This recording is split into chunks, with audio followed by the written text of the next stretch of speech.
this week, last Friday night, as a matter of fact, it was Tiffy time as Tiffany Stratton cashed in her Money in the Bank briefcase and won the WWE Women's Championship from Nia Jax. The way they done it, though, was pretty creative, I thought, in my opinion. The cash-in originally looked like a ruse to distract Naomi because Stratton attacked Naomi with the briefcase, which enabled Nia Jax to win the match versus Naomi. But then afterwards, as Nia was attacking Bianca Belair, Tiffany Stratton attacked Nia Jax from behind with the briefcase, allowing Bianca to hit the KOD, which then enabled Tiffany Stratton to officially cash in her briefcase and win the singles title for herself after only being on the main roster for about a year. So good to see Tiffany Stratton finally get her big win. I'm sure Nia Jax is not going to be thrilled with this at all, but we'll see how things go tonight on SmackDown and moving forward. What do you think about this, Brandon? Yeah, her winning, I mean, it's about time. Tiffany Stratton has, she's vastly improved from where she was. She's a hell of an entertainer. So, kudos to her. I thought it was clever, though, the way that she did win the title. And listen, Bianca Belair is strong. Like Nia Jax is, and this is no slight to Nia. Nia is a very big, well-built Samoan woman. And the KOD is there's a lot that goes into the KOD because you have to get them on the shoulders and then she has to get them up and over. Yeah. So it's not something that anyone can do. I know because it's the same move I used to do, but it is not easy, and to pull it off, kudos to her. So but yeah, they've been teasing the breakup between Tiffany Stratton, Nia, and Candice LeRae for a while.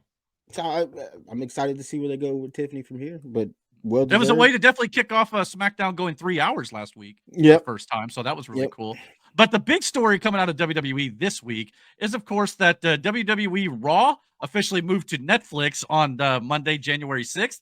And WWE's debut on the streaming service had a little bit of news come out of that show. First of all, the show drew double its weekly audience in the United States alone. And globally, they pulled in roughly 4.9 million viewers. And for context, their average viewership on the USA Network was 1.2 million as of late. So these are very good numbers for WWE. So yes, they had almost a little over triple that, I guess, worldwide. So that's good, no doubt about it. So the true test will be what the numbers will be next week, a month from now, 2 months from now. Yeah, but obviously they were going for the new viewership for maybe people who haven't watched wrestling in a while, or WWE. They were trying to hook the audience who hasn't been watching as much. So that's a good thing to see. So hopefully some of these viewers will stick around. But it also brings it internationally. Netflix is kind of fucking everywhere. So this, for all the countries who don't get to watch WWE like that, episodical television, this is their opportunity to. So as a whole, it does wrestling good. So well, that I've been saying the same thing about AEW with their move to Max. I don't know what AEW's numbers were on Max for their debut last week, but I'm hopeful that it will, with Raw on Netflix, will get more people's eyes on the products. And I think that'll be good for both companies as well. Obviously, the stuff on the show was very good as well. The show opened up with Roman Reigns versus Solo Sikoa for the Ula Fala as they competed in tribal combat. And of course, Roman Reigns regains the tribal necklace here, as it were, becoming the one and only tribal chief. This officially will be starting his babyface redemption arc. Did you by any chance get to see this, Brandon? And what did you think about how they did it? I did. It was good. I said this, the SmackDown leading into this Raw, that what they've done with Solo is amazing. Solo went from pardon the pun here, but a solo act on fucking NXT to becoming just a voiceless henchman for, Roman Reigns, to main eventing PLEs and running SmackDown for a while. And I thought he did a great job with it. Yeah. He also was tasked with putting 3 guys unknown to the vast majority of WWE on the map, and he did a great job with that. Tama Tonga, Tangaloa, however you feel about him. but more so Jacob Fatu, and giving Jacob that ball proved to be a godsend because like Jacob is killing it right now. Oh yeah. But if it's all under, with the help of Solo. And I think people forget that Solo is a hell of a wrestler. For a guy his size, being able to move the way he moves, being as agile and light on his feet as he is, like in a lot of matches, you could tell when a wrestler is carrying somebody through a match. But then there's matches where you could tell both wrestlers are working together. And that's when you get the best spots, the best, storytelling in ring. And that's what a lot of this whole thing with this bloodline has been, storytelling. And the way that story is being told. Beautiful. Oh yeah, but absolutely. I think Solo held up his end of the bargain and he did a hell of a job. I was surprised they started with it, but I mean, I wasn't disappointed. Yeah, I was kind of surprised maybe they gave it back already, but it depends on where they're taking this movie forward, whether or not that was the right call or maybe a little premature to put it right back on Roman. But he has been without it since WrestleMania for the most part, so I get that. Now, the big thing that really opened the show, though, was, of course, Dwayne "The Rock" Johnson made an appearance on the big debut on Netflix. And The Rock, he opened the show out of character, mind you, and welcomed us to the Netflix era and even gestured to Cody Rhodes at ringside and genuinely thanked him for putting the company and carrying it on his back for the last year or so as the WWE champion. But this got some blowback online, and I myself am not totally sure how I feel about Rock being a heel all of last year, setting up all these feuds with Cody and potentially Roman Reigns, only for The Rock to start 2025 as a babyface on camera, essentially making it at least look like we aren't going to get payoffs to either storyline threads, as The Rock hugged and shared drinks with Cody Rhodes following a bitter feud, while he's also teasing the future on Raw after WrestleMania when Rock gave Cody something and saying he'll be back for whatever he handed him and for the WWE Championship. So during the same show, Rock presented the Ula Fala to Roman Reigns and acknowledged him as the true tribal chief, despite clearly showing signs of discontent at Roman after Roman's loss at WrestleMania 40 last year. However, The Rock did make an appearance on NXT this week as well, which was rather interesting, I thought, in my opinion. But he put over his daughter. Is her name Anna? Yeah, Ava, I think Ava. Ava.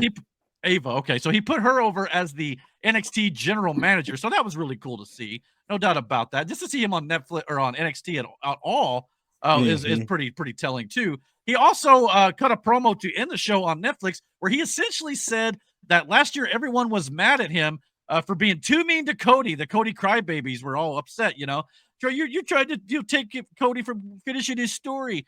And, but this week everyone was mad at The Rock for being too nice to Cody, for giving him props out of character and still on camera. So The Rock was kind of, throwing shade at all these online critics, myself included, who didn't quite know how to feel about it. He said to enjoy the ride that The Rock is going to take us on. So he made it sound like maybe he still was working WrestleMania, but I guess as of today, the Wrestling Observer newsletter is now reporting that The Rock and Cody Rhodes match that was originally pitched for WrestleMania 41 has officially been scrapped. So, thoughts on this? Is The Rock actually working WrestleMania, or were some Probably of these not. angles and out of character kind of blowing off some of these feuds like they may not get paid off? I mean, maybe. I mean, hell, he essentially did that after WrestleMania any damn way. Like, he came out, hugged the man, gave him the belt, said, Well, he hugged him, but it was He's probably tired of wrestling. yeah, like at the same time, too, like I get it. But on one hand, like he killed the whole thing. Then the Roman thing, I think that's a different angle. Like there's a different way to go about that because you got to think about it. Right, well, that one didn't bother me as much. Yeah. Right before all that, he literally became, what is it? I'm not gonna say what it was because I can't remember what it was, but he got like one of the highest honors bestowed on him in Samoan culture. He literally is a high chief. A high chief, I think. So like, what's a high chief compared to, the head of the table? Like, you know what I mean? Like, there's a way you could go in this story. I think killing the story between him and Cody is probably a good thing. They got so much going on with Cody right now. Anyway, throwing The Rock in there muddies the whole situation. This image here is the only reason that kind of bothers me. Yeah, go ahead. The Rock, doesn't he have a lot to do with the Netflix deal? Yeah, he's on the board of directors for WWE. So yeah. Yeah. So when he first come out and when he was talking to the CEO or whoever of Netflix, I think that was the character he was in at that moment in time, the CEO of the company, not his character that hates Cody Rhodes. I agree with that. Yeah, I do too. Because it definitely felt like this was board of directors Dwayne, real life Dwayne, not like I said at the beginning, out of character. So in a way that doesn't bother me as much. It just kind of rubs some fans the wrong way because it's like the last time we saw you were doing all this dastardly stuff. Even like I said in this photo here was even handing Cody something supposedly he got from maybe his father Dusty and said, I'll be back for this and the title, things like that. And then you're going and hug Cody on camera. It just felt like, out of place, but I see what he was doing though. Like I said, as the man, the real life human being, Dwayne, welcome everybody and, promoting the show. So nothing wrong with that for sure. But whether or not he works WrestleMania, I'm not totally sure, but this is kind of the problem with booking The Rock and storyline angles, because I don't know about you, but without The Rock, I genuinely wonder where the bloodline story goes from here. He was a big element to what their plans likely were. And if Rock can't or won't show up, it takes a little bit out of that for me, just a little. But that one didn't bother me as much because you could argue that, after WrestleMania, him and Roman made up and they were cool. But the way it was for a while there, it just kind of made you go, well, I'd like to see more there. But if he's not going to work WrestleMania, you got to at least pay this off for the time being, because you just can't have this stuff just hanging out there. But you got you got to think about what's going on now. Cody's kind of booked up with the whole thing with Kevin Owens right now. Where does that fit in? Like, how do you just insert The Rock into that? It's the same. You'll face the same situation you did leading up to WrestleMania. You know what I'm saying? Like, it's the same problem. So. Just some shit you just got to wait for. I just kind of thought maybe all that would change after Royal Rumble, and maybe there's things you do like. Here's the thing, it's still good. We don't know. I mean, he literally said, "Just enjoy the ride I'm going to take you on." Yeah. So whether that means he comes back or not, we don't know. But maybe it's a little overblown. But I'm just admitting that I myself included, it's kind of like, okay, that's a little odd. But yeah, I get it from both sides. I really do. Some of the other big news from the show, John Cena made his first appearance in his farewell tour, John Cena, and he officially declared his entry into this year's 2025 Royal Rumble match. So I believe he's the first man, I think, to declare. But he was kind of acting like, well, could he win title 17? Obviously teasing the record breaker. But he said it would pretty much take a miracle. And then his eyes kind of widened when he realized I could win the Royal Rumble. So sounds like we're going to get his last Royal Rumble match ever at this year's Rumble in Indianapolis. So it was very cheesy. Yeah, it was. Right on brand. For John Cena. If you have an opportunity to see John Cena wrestle, I would do it, because you're never going to get it again. Right. John is one of those guys who's very militant, he sticks to his word. When he says he's done, he's done. And if you've never seen him and you get the opportunity to see him on his little tour here, I would go, because you're never going to get to see it again. It sounds like he's going to be wrestling at least through December, so he's going to give it a full year. And from what I understand, he's not just, part-time in it. He has, from what I understand, he's cleared his his Hollywood schedule. Peacemaker's done shooting. I think he's done with everything he's committed to. So he's going full bore, 100% full-time WWE for the next year. House shows and everything, from what I understand. That's cool. Go check him out if you want to see him one final time before he retires, no doubt. Yep. Some other big moments on the show. We had an appearance from The Undertaker. He gave Rhea Ripley the rub following Rhea Ripley's big win. Over winning the Women's World Championship from Liv Morgan. For those of you who don't know what a rub is, I know that sounds kind of disgusting and gross. A rub in wrestling terms is basically kind of putting her over as a big superstar from one of the veterans. That's kind of what that is. It's wrestling terminology. So that was actually really dope. That was pretty dope. All y'all get your minds out of the gutter. But anyway, this felt a little out of place and just a way to take her on their show. But not to mention, Rhea Ripley really doesn't need the rub. She's already a superstar in the women's division. However, this was an outstanding shot and a moment, and I won't lie, I would have loved to see these two team up back in the day in some mixed tag team. He said to her, like, when he drives around on his motorcycle, and then they go up the thing, he goes, the camera picks it up, he goes, "You want to do the pose?" And she goes, "Yeah." Is that what he said? I didn't hear that. Yeah. That's pretty good. All right. They do it, and then he goes, "Get ready to turn around." And she was like, "Okay." Well, it was funny because his podcast, and he talks about her. Badass is what he called her. Like definitely. So this was literally like one badass to another, and I'm like, I was here for it. I was pumped. I was standing up, had my hands on my hips. I was watching. Now, the way I saw it, when she won the title and started to go towards the back, and then the gong hit, she looked like she had no clue he was coming out. I don't know if that was real or not, but I believed it. She goes, "Let me shine this up for him," and she starts. And she started wiping it. So it was great. So yeah, it was a great moment. I just felt like it was a way to get Taker on the show. But if he wanted to put her over like he did Bray Wyatt and many other wrestlers in his day, I totally understand it. Like I said, she doesn't need to help right now. He was on the first Raw, and now he was on the first Raw on Netflix. Yeah, that's why he was on the show. Fair enough. You know what? That's not a bad point. Not a bad point at all. The next part here, and Mike, don't worry, I'll get you your comment in just a second. But one of the more, I don't know if I'd call it surprising moments, but Hulk Hogan made an appearance on the show with Jimmy Hart in the background there. But he was booed by a majority of the crowd as he was there to hype up Raw on Netflix, but was also primarily there to promote his new beer that he and WWE have partnered up with. And many online speculated that maybe Hogan was getting boos in LA due to his recent political leanings in support of Donald Trump. But Undertaker has also been very vocal about his support. Highly unlikely. And Undertaker didn't get booed. So in all likelihood, Hogan was booed due to some of the things he said and done in the past. Either way, you rushing out to be an ice cold or to buy an ice cold beer from Hulk Hogan or WWE. I mean, I had Stone Colds.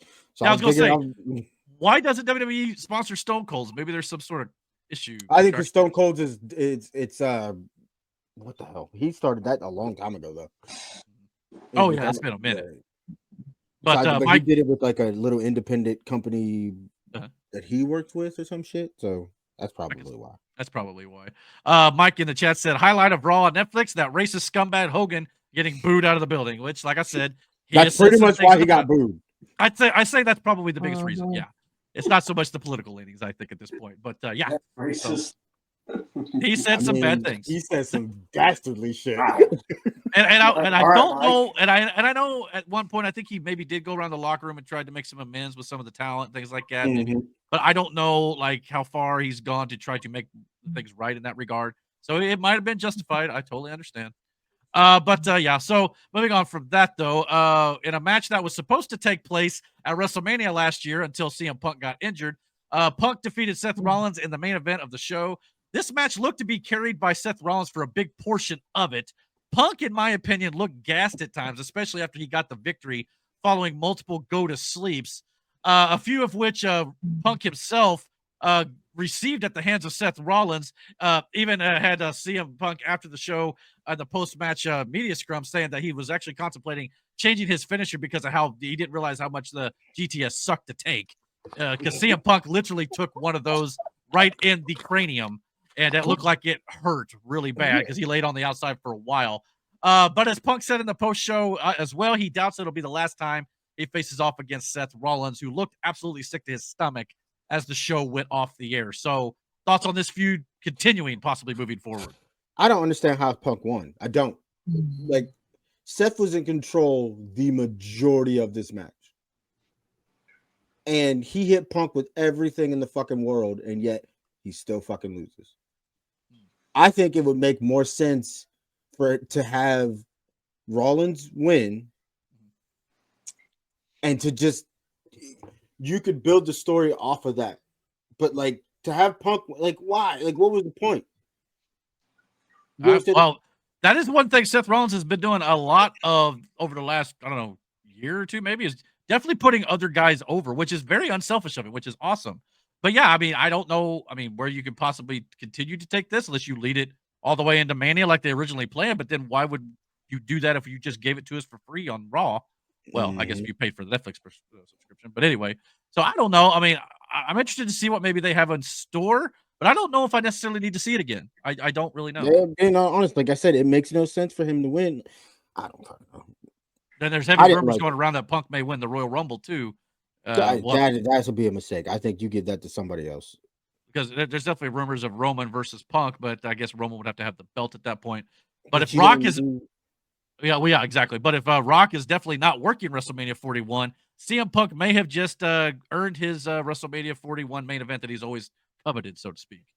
So we'll have to wait and see. But yeah, so that was Monday Night Raw. Thoughts on WWE this week and Raw in general? I mean, other than that whole thing. Which part?